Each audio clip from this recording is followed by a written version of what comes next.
Mesdames et messieurs, bonsoir. Merci d'avoir choisi RTI 1 à la une de ce 20h. Le président de la République, Alassane Ouattara, est de retour à Abidjan. Le chef de l'État revient du Gabon, où il s'est rendu aujourd'hui, samedi 29 avril, pour une visite d'amitié et de travail. Il a échangé avec son homologue gabonais, Ali Bongo Ondimba. Ils se sont félicités de l'excellente coopération entre leurs deux pays. La ministre de l'Éducation nationale et de l'alphabétisation, Mariatou Kone, vient de lancer le concours d'entrée au CAFOP 2023 au lycée moderne d'Andokwa. Cette année, plus de 66 000 candidats sont en lice, contre 46 000 l'année dernière. La ministre Mariatou Kone appelle à la transparence, à l'équité et au travail. L'AFOR, l'agence foncière rurale, a mis en œuvre la phase pilote de son projet d'amélioration et de mise en œuvre de la politique rurale en Côte d'Ivoire. C'est l'heure du bilan du PAMOFOR réuni à Dimbokro. Les acteurs intervenants dans le projet saluent la phase pilote. La Banque mondiale apporte un appui à hauteur de 120 milliards de francs CFA. L'Ukraine a annoncé aujourd'hui avoir remis à la Pologne une note dans laquelle elle dénonce les restrictions commerciales inacceptables que ce pays, l'un de ses principaux alliés face à l'invasion russe, impose aux produits agricoles ukrainiens. Soyez les bienvenus sur RTI 1. Quand le social et l'industrie culturelle se rencontrent, cela donne un nom, le FEMIA, le Festival des musiques urbaines d'Anoumambo, devenu aujourd'hui incontournable dans l'agenda culturel africain. Et c'est une fête gratuite, ouverte à tous depuis 15 ans. Le leader du groupe Magic System, Assalfo, en est l'initiateur et avec son équipe, il allie musique, activités sociales et économiques sur le plateau du FEMIA. La 15e édition se déroule aussi bien à Abidjan qu'à Bouaké, autour de la sécurité alimentaire et l'agriculture durable. Mais pourquoi au juste ce choix et quelle est la coloration de ce FEMIA 15 qui réunit plus d'une centaine d'artistes? Assalfo, commissaire général du FEMIA, est notre invité de la page culture de ce samedi. Bonsoir Assalfo. Bonsoir Marie-Laure. Et heureuse de vous retrouver sur ce plateau du 20h. Moi aussi. Plateau auquel vous êtes habitué maintenant. Exactement. Alors l'aventure du FEMIA ne s'arrête pas depuis 2008 et vous en êtes à la 15e édition dont l'ouverture officielle a eu lieu hier, n'est-ce pas? Oui, exactement. L'ouverture officielle a eu lieu hier avec les grands concerts. Mais il faut dire que depuis le mardi, c'est des milliers de jeunes qui font le déplacement vers l'INGS pour vivre le festival avec nous et pour participer à toutes les activités de ce festival. Donc, vivre cette magie du FEMIA. Gaou Magicien, vous allez nous en dire davantage. Tout à l'heure, ce sera dans la page culture et dans une trentaine de minutes, vous allez nous dire quelle est la particularité de ce FEMIA 15 et les retombées surtout pour la jeunesse qui est votre cible. Exactement. À tout à l'heure, Assalfo. Vous restez pour le moment avec nous. On va voir ensemble l'arrivée du président de la République, Alassane Ouattara. Il est de retour à Abidjan. Le chef de l'État revient du Gabon. Il s'est rendu aujourd'hui, samedi 29 avril, pour une visite d'amitié et de travail. Il a échangé avec son homologue gabonais, Ali Bongo Ondimba, et ils se sont félicités de l'excellente coopération entre leurs deux pays. Jérôme Kofi Aboulin. 24 heures. Temps tout à fait suffisant pour les présidents ivoiriens et gabonais de se parler. Les échanges se sont déroulés à Libreville à l'occasion d'un déplacement du président Alassane Ouattara ce samedi dans la capitale gabonaise. Il s'agit précisément d'une visite d'amitié et de travail à l'invitation du président Ali Bongo Ondimba. Les deux chefs d'État ont saisi cette opportunité pour parler coopération avec un accent particulier mis sur les problèmes d'environnement. Cette visite est une visite d'amitié, une visite fraternelle et bien évidemment, cela nous donne l'occasion d'échanger sur les questions relatives à la coopération entre la République gabonaise et la République de Côte d'Ivoire. Et sur ce point, j'ai pu vous dire que les choses se passent bien. D'ailleurs, le président Ali Bongo a tout à l'heure instruit le Premier ministre gabonais d'avoir une séance de travail avec ma délégation pour préciser un certain nombre de points, notamment la prochaine rencontre de la grande commission mixte qui permettra de prendre des décisions sur un certain nombre de dossiers. Mais il faut dire que la chose la plus importante sur laquelle je voudrais insister, c'est la question d'environnement.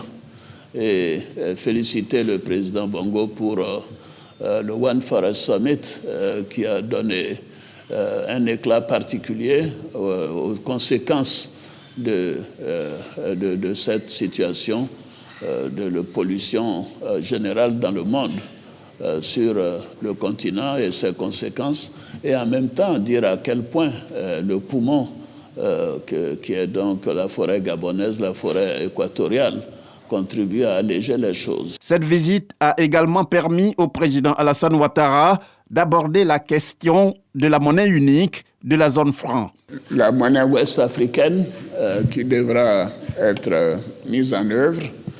Nous avons des discussions importantes à ce niveau, que ce soit avec les chefs d'État ou la Commission elle-même ou le Conseil des ministres. Évidemment, nous avions fait des progrès pour les convergences. Parce que pour que nous ayons une monnaie commune, il faut que les économies soient convergentes en matière d'inflation, en matière de croissance, en matière de déficit. Et un certain nombre de pays, dont la Côte d'Ivoire, avaient rempli quasiment tous les critères en 2020. Bon, mais évidemment, avec la Covid, tout cela s'est effondré, surtout dans les autres pays qui ont des monnaies à taux de change flexibles. Et ceci a créé des déficits importants, des taux d'inflation donc élevés. Et en raison de tout cela, personnellement, je ne pense pas que l'éco puisse être mise en place avant plusieurs années, parce qu'il faut d'abord cette convergence. Autant cette convergence se fait au niveau des pays de l'Union monétaire ouest-africaine qui ont une monnaie commune, qui ont une bonne discipline budgétaire et des taux d'inflation limités à 10% au maximum pour la plupart, mais cela n'est pas le cas d'autres pays. Donc il faut qu'il y ait cette convergence et c'est à partir de là que l'éco pourrait être mise en place. Peut-être une solution serait de laisser les pays qui remplissent les critères de mettre en place l'éco en attendant que les autres puissent venir. À son arrivée à Libreville, la capitale gabonaise, c'est dans une ambiance chaleureuse et de convivialité que le président Alassane Ouattara a été accueilli. Pour le président ivoirien, cela est à mettre au compte des relations fraternelles que le Gabon et la Côte d'Ivoire entretiennent depuis des décennies. Voilà, le président de la République, je rappelle, a regagné Abidjan aujourd'hui samedi. Les actions de développement en infrastructures routières, l'éducation et la formation, de même que la nomination de nombreux cadres dans les hautes sphères de l'administration publique ivoirienne, sont autant d'acquis pour les populations de Yakassé et à Tobrou dans la région de Lamé. Et ces populations ont décidé donc, au cours d'une cérémonie présidée par le Premier ministre Patrick Kachi, de rendre hommage au chef de l'État. Vous aurez le reportage complet de Franck Quadio dans nos prochaines éditions. La campagne cotonnière 2023-2024 démarre le 15 mai prochain et en attendant cette date, la Fédération des producteurs de coton de notre pays reçoit l'appui du gouvernement ivoirien à travers l'Intercoton et cette fédération vient de réceptionner un important don de matériel agricole. C'est dans le cadre de la phase 2 du programme d'urgence agricole en abrégé PURGA. On en sait plus avec notre reporter Jean Magagui. Le matériel remis à la Fédération des producteurs de coton par le ministre d'État, ministre de l'Agriculture et du Développement rural, est composé d'engrais, de semoirs de type Sénékéla, de bâches, de tricycles, de motos et de véhicules de type 4x4. À travers ce don, le gouvernement entend accompagner efficacement le secteur coton afin de le rendre davantage plus résilient face aux effets néfastes du changement climatique. L'une des conséquences de ce changement climatique étant l'apparition des jacides qui ont secoué la filière cotonnière en 2022. Vous, les producteurs de coton, vous avez été négativement impactés. Et le président de la République, son Excellence M. Alassane Ouattara, a décidé de soutenir tous les producteurs de Côte d'Ivoire dans tous les secteurs d'activité. À hauteur de 39 milliards de francs CFA, les prix de cession des intrants. La campagne cotonnière 2022 a été très éprouvante pour la chaîne des valeurs du coton. L'acquisition de ce matériel agricole arrive comme une réelle bouffée d'oxygène pour le secteur. Les producteurs s'engagent à augmenter leur production en 2023. J'invite mes parents producteurs à continuer de faire le coton parce que l'État nous soutient à tout moment. Donc on doit faire un effort pour continuer la culture du coton. Le programme d'urgence agricole, en abrégé PURGA, a vu le jour en 2019. Une réponse du gouvernement face aux effets néfastes de la pandémie de la Covid-19 sur le secteur agricole en Côte d'Ivoire. À ce jour, plus de 13 milliards de francs CFA ont été dépensés par le gouvernement dans le cadre de l'appui de ce programme d'urgence Covid. Les égreneurs se taillent la part du lion avec 9 milliards de francs CFA dans le cadre du PURGA 1. Et autre activité qui retient l'attention de notre pays, il s'agit de la commémoration de la 30e édition de la Journée internationale des personnes handicapées qui a eu lieu à la place Figayo à Yopougon. Et elle a été suivie de la remise de matériel orthopédique d'un montant de plus de 500 millions de francs CFA. Angela Diallo, Sephora Zegip, le reportage. Une remise de matériel orthopédique comprenant des fauteuils roulants, des béquilles, des cannes anglaises et des appareils auditifs d'une valeur de plus de 500 millions de francs CFA. C'était lors de la commémoration de la 30e édition de la Journée internationale des personnes handicapées. Cette journée a été l'occasion pour les heureux bénéficiaires de se pencher sur les défis auxquels ils font face en Côte d'Ivoire, mais aussi de présenter les avancées. Ça nous fait plaisir parce que vraiment nous avons reçu plus de dons que d'habitude. Voilà, et nous sommes satisfaits. La question du handicap a connu une avancée notable. Sur un total de 2000 personnes handicapées recrutées à la fonction publique depuis 1997, près de 1258 personnes, soit 63% d'entre elles, sont devenues fonctionnaires. Le ministre de l'Emploi et de la Protection sociale, Adama Kamara, porte un message de solidarité et d'amour à l'endroit des personnes en situation de handicap.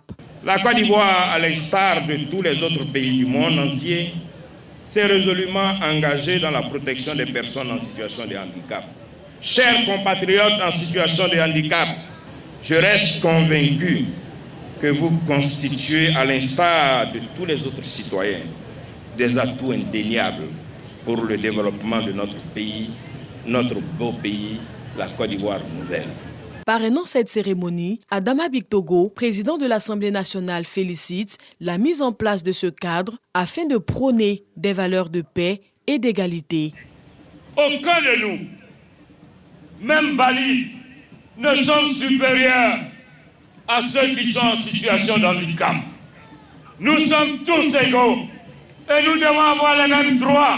Instituée en 1992 par les Nations Unies, la Journée internationale des personnes handicapées permet de promouvoir les actions de sensibilisation sur les questions liées aux personnes vivant avec un handicap et d'attirer l'attention sur les avantages d'une société inclusive et accessible à tous.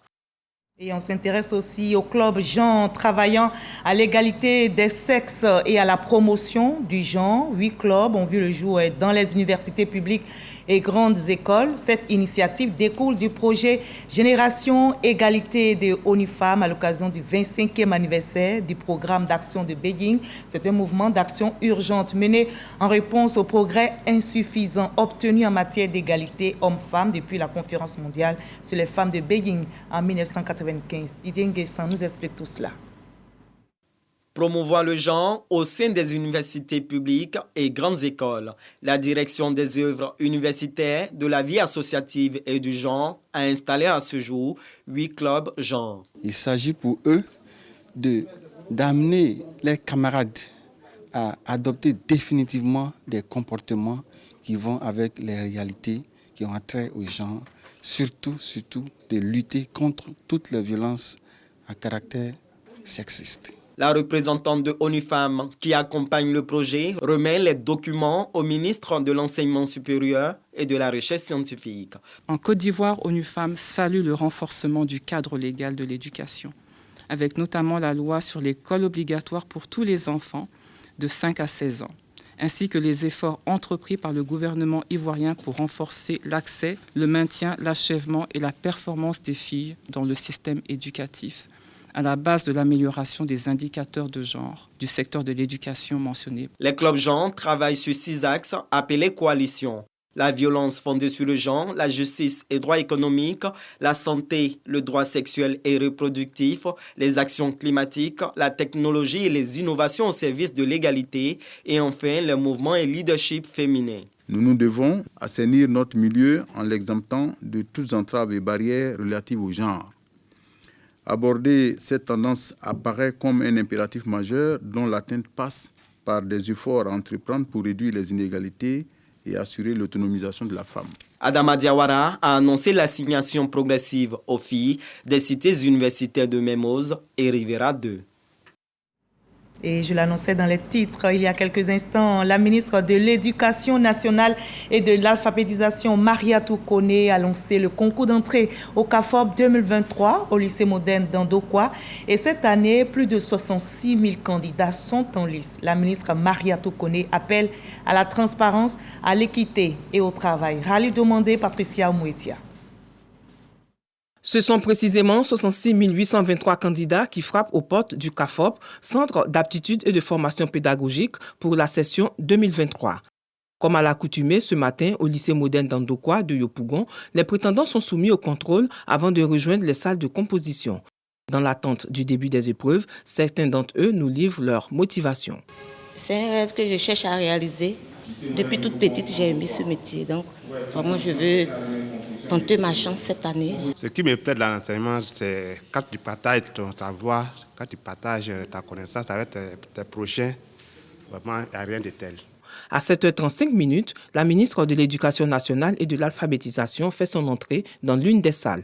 Avant de donner le top départ des épreuves écrites, Mariatou Koné prodigue quelques conseils d'usage. Vous écrivez ce que vous savez, vous écrivez ce que vous avez appris. Ne comptez pas sur quelqu'un.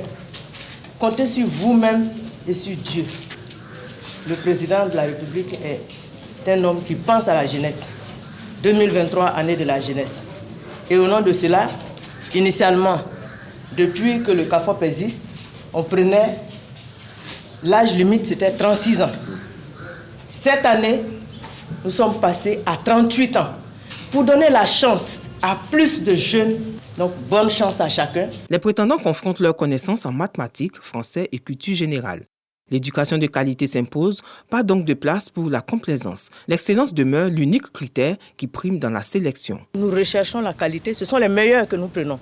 Les 5000 premiers candidats, nous sommes dans une éducation de mérite, de qualité, dans la transparence et dans l'équité. Ça veut dire que n'importe qui, respectant les critères, peut se présenter au concours du CAFOB. Et s'il est parmi les meilleurs, il est admis. La proclamation des résultats d'admissibilité est prévue pour le vendredi 20 mai prochain. Quant aux résultats définitifs, ils seront publiés le 30 juin prochain.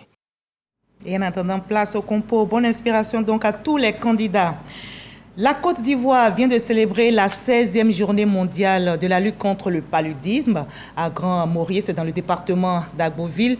Il est temps de parvenir à 0 cas de paludisme. Investir, innover, mettre en œuvre, c'est le thème de cette édition. Et le message a été lancé par le ministre de la Santé, Pierre Demba, qui appelle à l'utilisation des moustiquaires imprégnés et à l'embellissement de notre cadre de vie. Jamagagi. Le paludisme reste encore un ennemi tenace. En 2021, 247 millions de cas ont été enregistrés à travers le monde avec 619 000 décès. 85% des décès ont été dénombrés en Afrique et 80% des victimes sont des enfants. La 16e journée mondiale de lutte contre le paludisme, célébrée ici à Grand-Maurier dans le département d'Agboville, donne l'occasion de sensibiliser les populations sur les actions de prévention contre la pathologie. Mais c'est aussi un moment pour faire le point des avancées réalisées dans la lutte contre le paludisme, ce tueur silencieux. Il y a des progrès dans la lutte contre le paludisme. On a pu prévenir près de 1,6 milliard de cas de paludisme dans le monde entre l'année 2000 et l'année 2021. Et on a pu éviter 11 millions de décès, notamment dans la région africaine, grâce seulement à l'utilisation des moustiquaires imprégnés. À nous, population, il nous revient tout juste à adopter de nouveaux comportements en accomplissant de petits gestes qui sauvent, c'est-à-dire en dormant sous une moustiquaire imprégnée et en veillant à la salubrité de notre environnement. Il est temps de parvenir à 0 cas de paludisme, investir, innover et mettre en œuvre. Ce thème de la 16e journée est, selon le ministre de la Santé Pierre Demba, en parfaite corrélation avec l'ambition du gouvernement. celle de réduire le nombre de décès liés au paludisme de 80% d'ici à 2030. Pour relever ce défi, le gouvernement ne lésine pas sur les moyens. Pierre Demba en veut pour preuve la gratuité des tests de diagnostic, la gratuité des médicaments pour le traitement du paludisme simple, la gratuité du traitement préventif intermittent chez les femmes enceintes et la distribution gratuite des moustiquaires imprégnés. Ainsi, le nombre de décès liés au paludisme a baissé et est passé de 3 222 en 2017 à 1 276 en 2021, soit une réduction de plus de 50%. Nous devons tous prendre l'engagement, chacun, d'œuvrer pour que chaque jour, autour de nos maisons, dans nos quartiers, dans nos villages, la propriété règne et que nous puissions éliminer d'ici 2030 le paludisme de notre pays. Et nous le pouvons. Au terme de la célébration de cette 16e journée de lutte contre le paludisme à Grand-Maurier, 40 femmes engagées pour l'amélioration des indicateurs du paludisme ont été primées. Et dans l'actualité nationale, également noté qu'en marge des travaux du Salon international de la géomatique édition 2023, le Comité national de télédétection et d'information géomatique a signé une double convention avec le réseau des institutions africaines des collectivités locales et la Direction générale de la décentralisation et du développement local. L'objectif est bien sûr d'établir un cadre formel de collaboration afin de mieux planifier les actions des collectivités locales. On en sait plus avec notre reporter Grace Kanto. Double signature de convention entre le Comité national de télédétection et d'information géographique et le réseau des institutions africaines des collectivités locales et la Direction générale de la décentralisation et du développement local. Elle vise, entre autres, un cadre de collaboration formelle afin de mieux booster le développement local. Nous avons signé un accord avec le CNTG pour lui permettre d'utiliser le réseau à travers l'Afrique, c'est-à-dire utiliser le réseau pour véhiculer toute la géométrie, toute l'expérience accumulée en Côte d'Ivoire à travers l'Afrique. Le développement des collectivités nécessite des besoins financiers et à partir de la géomatique, on pourra pouvoir accroître les ressources. Une commune a besoin de mobiliser des ressources propres. Et le CNTG, à ce niveau, nous avons des outils comme e-commune, des outils comme PSD qui permettent de pouvoir prendre les données contextuelles de la commune et les analyser, les mettre dans un contexte et pouvoir générer le potentiel de cette commune. Ce potentiel-là peut être collecté après et cette phase d'ingénierie, elle est très importante pour toute décision à prendre. Ces différentes signatures de conventions s'inscrivent dans le cadre de la 6e édition du Salon international de la géomatique, un espace de promotion et de valorisation des applications des outils géospatiaux. Et l'Agence foncière rurale a mis en œuvre la phase pilote de son projet d'amélioration et de mise en œuvre de la politique rurale en Côte d'Ivoire. C'est l'heure du bilan du PAMOFOR. Réunis donc à Dimokro, les acteurs intervenants dans le projet ont salué la phase pilote et la Banque mondiale a apporté un appui à hauteur de 120 milliards de francs CFA pour l'extension de ce projet, nous dit Mamadou Kwasi. Des certificats fonciers remis aux bénéficiaires de la région d'Inzi par le ministre de l'Économie et des Finances. Un acte qui lance officiellement la phase d'extension du projet d'amélioration et de mise en œuvre de la politique foncière rurale dénommé le PAMOFOR, initié par l'Agence foncière rurale depuis 2018. Le bilan de la phase pilote est jugé satisfaisant par le directeur général de la FOR, Bombachek Daniel, au regard des chiffres obtenus. La région d'Inzi enregistre déjà 81% de délimitation des territoires villageois.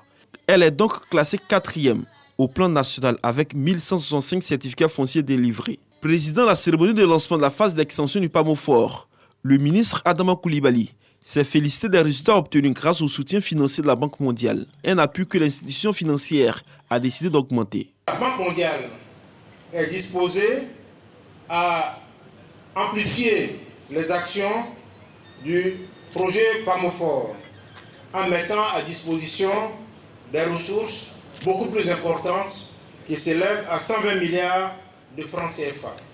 Ce nouveau projet qui sera mis en œuvre permettra de renforcer et de capitaliser sur ce qui a déjà été fait. Et cela permettra des interventions dans 16 régions du pays. C'est en 2018 que l'AFOR, Agence foncière rurale, a lancé la phase pilote du projet d'amélioration de mise en œuvre de la politique foncière rurale PAMOFOR avec 6 régions pilotes, dont le Nzi. L'objectif du PAMOFOR est d'assurer une sécurité foncière rurale pour la paix et la cohésion en Côte d'Ivoire, socle du développement de la nation.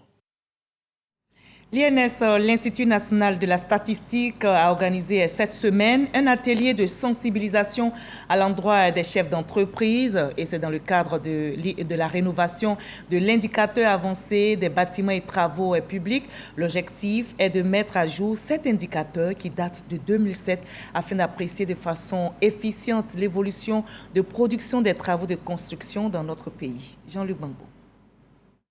S'il permet d'apprécier l'évolution des travaux de construction, l'indicateur avancé des BTP est devenu aujourd'hui obsolète, dans un contexte de grande mutation du secteur des bâtiments et travaux publics, marqué par l'installation de nouvelles unités et l'apparition de nouveaux matériaux de construction. Pour l'Institut national de la statistique, INS, il est indispensable de rénover cet indice afin de mieux capter les mouvements observés dans ce secteur en Côte d'Ivoire. Le prix que vous avez, par exemple, pour le ciment, il y a de cela, je dirais 2 ou 3 ans, ce n'est pas le même aujourd'hui. C'est des éléments importants qui nous amènent à rénover. Cela fait pratiquement 16 ans que nous traînons un indicateur qui, aujourd'hui, ne nous donne pas les bonnes informations pour pouvoir mieux évaluer notre produit intérieur brut. Donc, il est important pour nous de pouvoir passer à cette rénovation. Pour la réussite de la rénovation de cet indicateur, l'INS compte sur la contribution des entreprises productrices de matériaux de construction. Que nous sortons ces indicateurs aussi doivent leur servir pour qu'ils sachent quelle est l'évolution dans leur secteur et pour qu'ils puissent prendre certaines mesures au niveau national. Les entreprises participant à cet atelier ont été sensibilisées sur l'importance et l'utilité de cet indicateur. Notons que la part des BTP dans le produit intérieur brut de la Côte d'Ivoire est passée de 4,5% en 2015 à 8,3% en 2021. Abidjan abrite la 3e réunion conjointe des ministres du Commerce et de l'Industrie et de la CEDEAO. La directrice générale de l'Organisation mondiale du commerce a invité les pays d'Afrique de l'Ouest à réduire leurs coûts commerciaux qu'elle juge trop élevés. Le ministre ivoirien Souleymane Derasoba, lui, il a salué l'accord conclu sur la pêche après 21 ans de pourparlers. Lancé Bakayoko. À cette 3e réunion conjointe des ministres du Commerce et de l'Industrie de la CEDEAO à Abidjan, la directrice générale de l'Organisation mondiale du commerce, OMC, Ngozi Okonjo-Iweala, s'est inquiétée du manque de compétitivité des coûts commerciaux pratiqués dans la sous-région ouest-africaine. Sans doute, l'accord sur la pêche conclu après 21 ans de négociations est un pas important vers la réduction de ces coûts. Cet accord a été conclu pour interdire les subventions nuisibles à la pêche illicite non déclarée et non réglementée, à la surcapacité et à la surpêche. L'OMC estime que les subventions mondiales à la pêche varient de 14 à 54 milliards de dollars US par an, ce qui affecte les ressources halieutiques. L'autre motif de satisfaction, c'est la part de la sous-région dans le commerce électronique qui est passée de 14% en 2019 à 17% en 2020. Malheureusement, les politiques commerciales dans la région CEDEAO restent encore focalisées sur la protection des consommateurs avec l'interdiction des exportations des produits alimentaires et l'exonération des droits de douane pour l'importation des mêmes produits.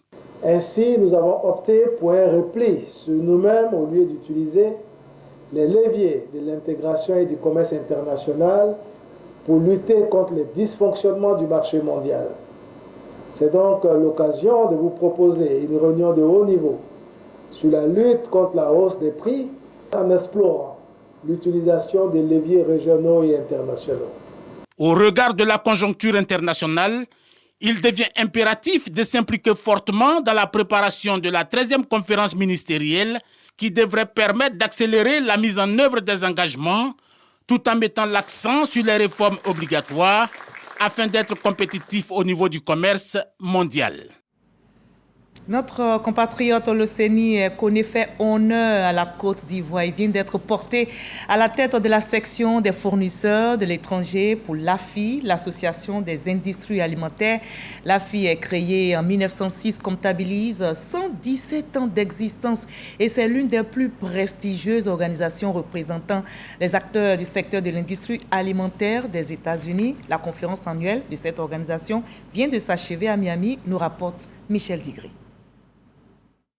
Parmi les grandes décisions adoptées à l'issue de la convention annuelle de l'Association des industries alimentaires, c'est l'élection d'un président de sa nouvelle section dédiée aux fournisseurs étrangers. Notre compatriote Loseni Kone a été élu. C'est la toute première fois que ce poste-là est occupé et on a gagné à l'issue d'une élection. Et c'est un honneur pour l'Afrique, pour notre pays principalement, particulièrement pour la Côte d'Ivoire. Et on espère utiliser ces instruments encore pour promouvoir un peu plus notre pays et ses atouts. Ont participé à cet événement les ambassadeurs Enza Kamara et Ibrahima Touré qui ont apporté leur soutien institutionnel à l'élu et livré un important message à la tribune de cette convention. Nous avons dit aux membres de EFI que la Côte d'Ivoire leur offre aujourd'hui beaucoup d'opportunités en termes d'investissement, en termes de relations commerciales.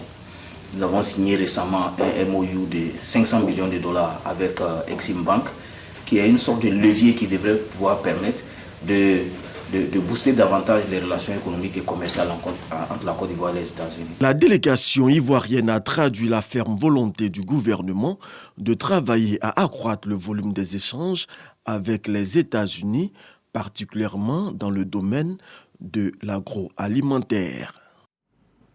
Et ici, en Côte d'Ivoire, la communauté abourée de la commune de Makori a un nouveau chef. Ayepa Célestin a été intronisé par le ministre des Eaux et Forêts. Laurent Tchagba a invité la communauté abourée à l'union autour du nouveau chef afin de réussir sa nouvelle mission, nous rapportent Frédéric Oula et Jean Magagui.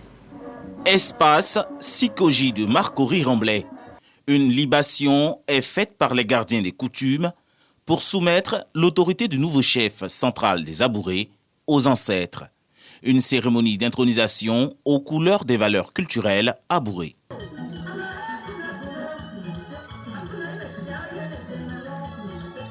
Désigné chef central des Abourés de Marcory, Ayepa Célestin est installé ce jour par le ministre Laurent Tchagba et reçoit ses attributs de garant des us et coutumes de la communauté. Nous attendons de ce chef d'être un communicateur, d'être regardant sur sa communauté, qui puisse encourager sa communauté à travailler, parce que sans travail, on ne peut rien faire. Parrain de l'événement, le ministre des Eaux et Forêts s'engage à soutenir les initiatives du nouveau chef dans la promotion de la paix et la quête du bien-être du peuple abouré. Le nouveau chef installé va pouvoir rassembler les frères et les sœurs abourés sur le territoire de la commune et faire en sorte qu'ils puissent être à l'écoute de ces populations. Et lorsqu'ils ont des soucis, il soit celui-là même qui a la sagesse de faire en sorte qu'ils puissent être calmes et approcher les problèmes pour qu'on trouve les solutions sans qu'il y ait des divisions, sans qu'il y ait, disons, la rupture du consensus au niveau de la communauté. Une délégation de la mairie et des autres communautés vivantes à Marcory sont venus témoigner leur solidarité au nouveau chef. Le ministre Laurent Tchagba a été également admis dans la grande famille de la communauté abourée.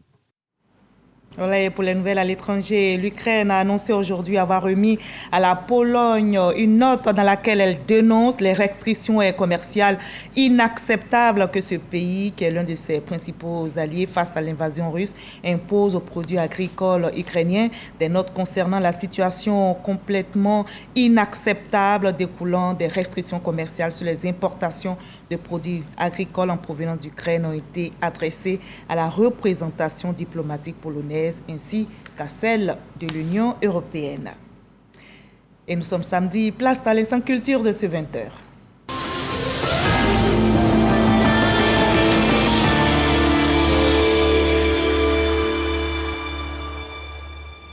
comment faire en sorte que les différentes communautés ethniques vivant à Fekessédougou cultivent le vivre ensemble grâce à la danse?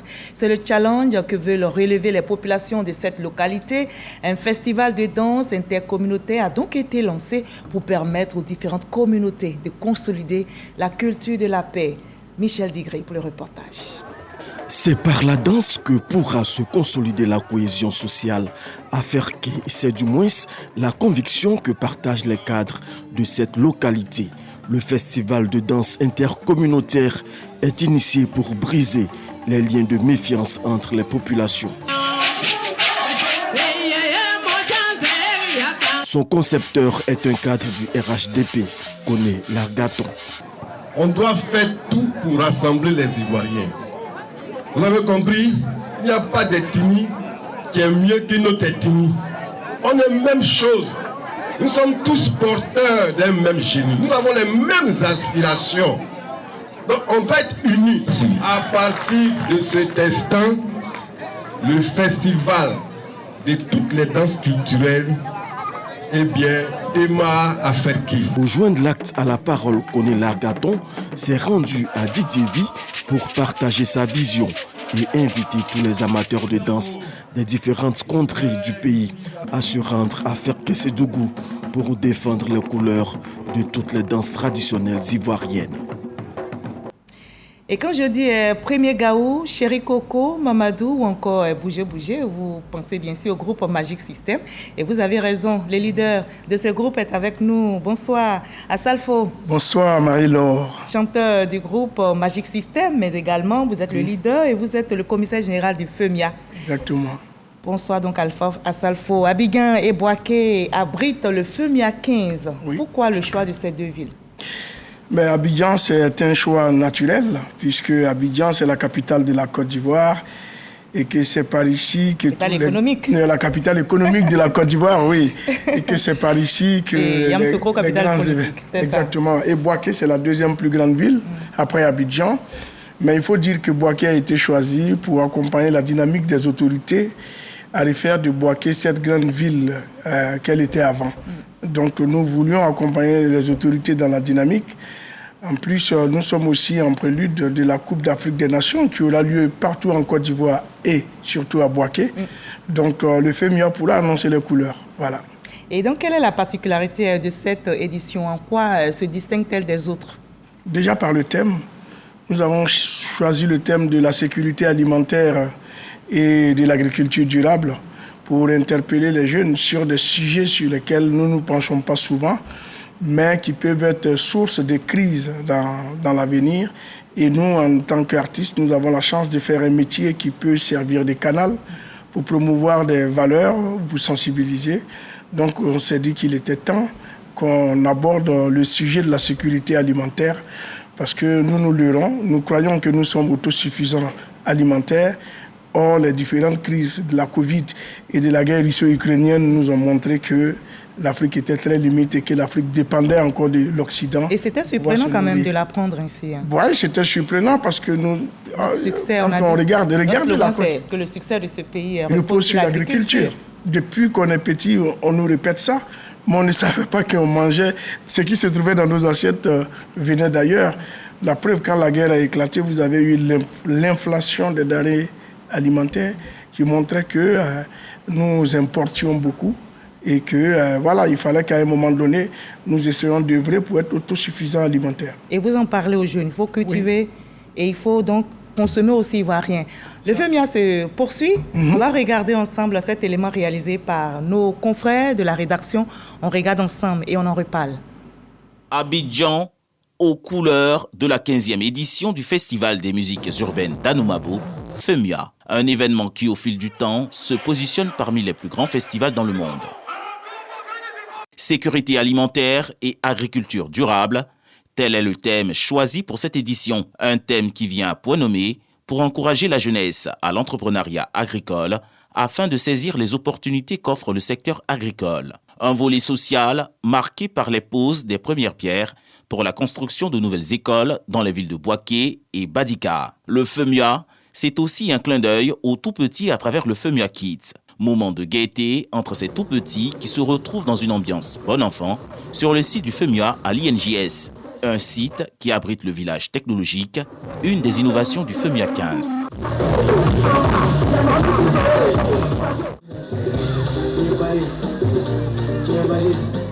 Plusieurs festivaliers et artistes venus de plusieurs pays, la RDC, le Togo, le Sénégal et la Côte d'Ivoire.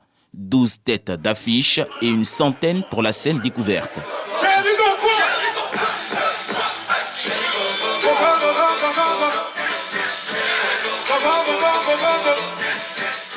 Depuis maintenant 4 ans, le FEMUA met à l'honneur un pays. Cette année, c'est le Togo. Des particularités culturelles et artisanales togolaises promues, partage d'expériences et diversité culturelle au rendez-vous. Dans le cadre du FEMUA décentralisé, les populations de Bouaké sont déjà prêtes à accueillir toute l'artillerie du FEMUA ce dimanche 30 avril avec les artistes Didibi, Ferregola, Singila, Baba Mal et Safarel Obiang.